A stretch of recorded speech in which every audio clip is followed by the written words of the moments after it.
Chapter 11, Breaking Bread, Beats, and Boundaries. Hearing his wife and daughter gleefully thanking Tommy for the flowers, Harold felt compelled to save face. He thought about digging up flowers from the garden, but he just waited a few minutes before entering the house. Upon entering, he patted Tommy on the back and said, "Good job." His wife found 2 vases and arranged the flowers as the centerpiece on the dining room table. Harold then helped set the table by putting out 6 decorative mats. His wife asked when Brandon would be arriving, and Harold informed her that he would be late because he planned to stop by the hospital to check on George's son, Junior. Gloria paused and expressed her hope and prayers that everything would be all right with Junior. Gloria called everyone to wash up and then have a seat, as everything was ready. Once they were seated, Harold said grace for the food and included a prayer for his friend George and his son. After the prayer, Thado, curious, asked about the people Pop had been praying for and what had happened to them. Zuri gave a brief response, mentioning that Junior was sick, and quickly changed the subject. She urged Thado to tell their grandparents about the composting project they were doing at home. As Thado began explaining, Gigi went to get the fruit parfait for everyone to start with. The parfait looked delicious, with layers of raspberries, blueberries, strawberries, yogurt, and granola beautifully arranged in decorative glasses. Everyone enjoyed it. When they finished, Zuri helped her mother clear the glasses. Not wanting to insult Tommy's gift of flowers, hesitantly Gigi asked the men to move the beautiful flowers to the side tables in the living room to make space for the food. Harold, with the energy of a man in his late 60s, quickly got up to move the flowers. Tommy smiled as he assisted with the task.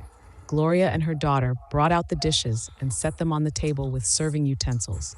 Everyone served themselves and began to eat. Amidst the chewing, Thato, unenthused, talked about composting and mentioned that he would have preferred to do a rap instead of writing a paper. Tommy asked why he wasn't doing the rap, and Thato blamed Gigi, saying she didn't like rap. Stunned by her grandson's accusation, Gigi clarified that while she doesn't like rap, she never said Thato couldn't complete his assignment in that format. Zuri interjected, telling her son that he needed to speak up if he wanted to do something differently. She emphasized that this is a democracy, and he should state his opinion and explain his side. Thato looked at his mother, puzzled about the meaning of democracy. Tommy then asked his mother-in-law why she didn't like rap. Gloria boldly responded that she dislikes songs with a lot of cursing or the use of the N-word. Rappers like a quarter and 25 pennies or popsicle are hustlers that will sell out their race and their own mother for $1.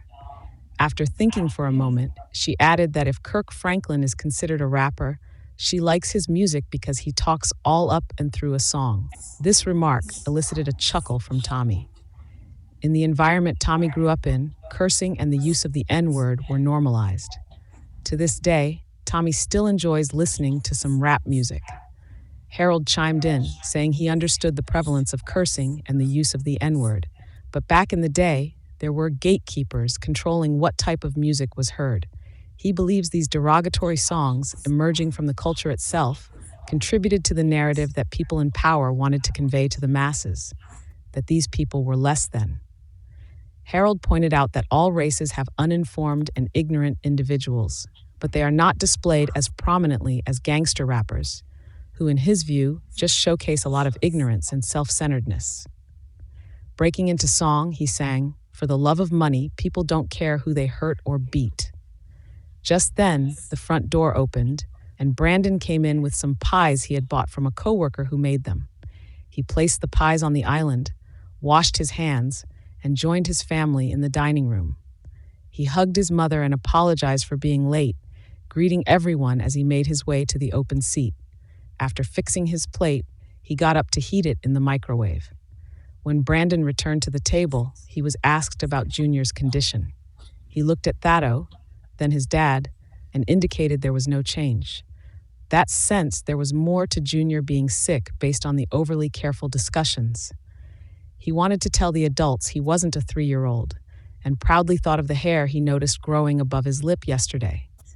Out of the blue, Thado asked if democracy meant he had a voice. His mother confirmed that was exactly what it meant. Then he asked what the opposite of democracy was. Brandon explained that it was an autocracy, where someone makes all the rules for you. That insisted that his life felt like an autocracy. Zuri began to get upset and looked to her husband for assistance, but he had a blank look on his face. Zuri told Thado that, as his parents, they made the rules for him, and as long as he lived under their roof, that's how it would be. Frustrated, Thado got up and went into the office. Tommy looked at Zuri disappointedly and went to talk with Thado. Now upset, Zuri took her plate into the kitchen, and her mother followed. The two men left in the dining room exchanged knowing grins. Harold said to his son, "Puberty. I remember when you went through it. The age where you start smelling yourself, the change of emotions, all of that." Brandon looked at his dad and replied, "Thado will be all right, just growing pains." Harold signaled for Brandon to pass the empty plates since Brandon had finished eating. Harold carried the dishes to the kitchen and placed them in the sink. He saw his wife and daughter huddled in the breakfast nook, deep in conversation. On his way back to the dining room, Harold passed Brandon, who was carrying his plate and the sweet potato dish. Brandon placed the dish in the refrigerator. Once the table was cleared, Brandon stood next to his father and quietly recounted what was going on with Junior at the hospital. In the waiting room, George was there with his sister, Kate. Junior's girlfriend, Anna, was also present with her father. Despite being the soon-to-be mother of Junior's child, Anna was not allowed to see him. George and Kate had made that decision.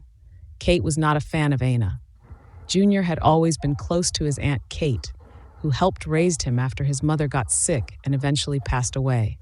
He often stayed with her at her small farm. Junior initially loved the mornings spent feeding the chickens, helping with the harvest, and listening to Aunt Kate's stories about the old days. But as Junior got older, he grew tired of the work and wanted to enjoy his freedom. As the small farm was struggling, there were constant bank's threats of foreclosure. Junior promised to find work and send her some money. Instead, he fathers a baby with Anna. Brandon was not able to see him either, but he could hear the doctors talking with George. Junior was in an induced coma to help his body heal. Harold wanted to know how George was holding up since he was staying at his sister's house. Brandon observed that George seemed calm, often looking through his cell phone as he waited for updates. As Brandon was leaving the hospital, a man with a deep accent rushed up to him, asking him to wait so his daughter could catch up. It was Anna, looking about 7 to 8 months pregnant. Anna told Brandon she believed the shooting was not accidental because George had told Junior to come over, promising to give him some money since Junior needed it.